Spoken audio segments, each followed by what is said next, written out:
un homme drôle, fidèle et précieux, à qui il a voulu rendre un bel hommage. Ce jeudi, Charlie Coub-Esserian, maquilleur star du cinéma, est décédé à 92 ans. Une information partagée par Paul Belmondo, qui était particulièrement attaché à lui. L'artiste était en effet le meilleur ami de son père, l'acteur légendaire Jean-Paul Belmondo. Et si est-il d'ailleurs à leur complicité qu'il a tout de suite pensé. Pendant plus de 50 ans, ils ne se sont pas lâchés, entre Jean-Paul Belmondo et Charlie Coub-Esserian, son maquilleur attitré et surtout son meilleur ami, la complicité a été sans égale. Proches depuis leur jeunesse, les deux compères ont multiplié les farces, les blagues, les moments drôles et les coups durs, sans jamais se lâcher. Et désormais, il est certain qu'ils se soient retrouvés. Près de 2 ans après la mort de l'acteur en septembre 2021, si est-il le maquilleur qui a rendu son dernier souffle ce jeudi, à 92 ans. Une mort annoncée par Paul Belmondo, le fils de Jean-Paul Belmondo, qui a tenu à rendre un hommage à cet homme qu'il connaissait si bien.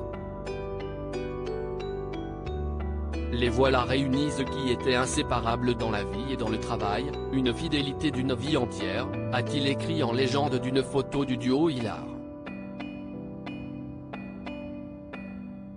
Combien de Noëls, d'anniversaires, de fêtes, de films, de pièces de théâtre ils ont partagé ensemble. Je ne sais même pas tellement il y en a. Depuis mon plus jeune âge je me souviens de Charlie qui était là. Combien de blagues mon père a fait à Charlie. J'en rigole à y penser, des souvenirs touchants, qu'il a conclu par une pensée pour sa femme, Marie-France, et pour ses proches. Les internautes, quant à eux, n'ont pas manqué de lui rendre aussi un bel hommage. Quelle tristesse, ils vont recommencer les blagues, là-haut, ils vont se retrouver, peut-on notamment lire dans les commentaires, dont certains saluent aussi la fidélité en amitié des deux hommes qui ne se sont jamais séparés. Même dans les moments les plus durs. Jean-Paul ne nous a pas lâchés.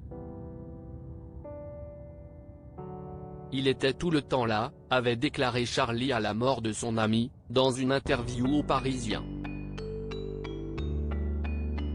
Évoquant sans surprise la mort de l'un de ses enfants. Une épreuve partagée avec son ami, puisque celui-ci avait perdu sa fille Patricia, décédée dans un incendie en 1993. Et qui avait beaucoup souffert d'avoir dû dire adieu à son meilleur ami, « J'ai perdu l'être qui m'était le plus cher au monde. Après ma femme », avait-il témoigné. Quelle vacherie. J'ai souffert de voir cet athlète dans son lit. Un homme qui a été toute sa vie la santé même. Non, ce n'est pas imaginable. Si est inadmissible. J'ai maquillé Bette Davis, Robert Mitchum, Olivia de Havilland, des stars adorables, mais à côté de Jean-Paul, ça me laisse indifférent. Il avait un cœur énorme. Il n'y a pas si longtemps, je lui ai demandé comment ça allait. Je l'entends encore, tu sais comment je me sens, mon grand? Si je savais. Avait-il également raconté, comparant ensuite son ami au général de Gaulle. Un lien rendu indestructible par l'humour et les épreuves, que Paul Belmondo va honorer toute la journée.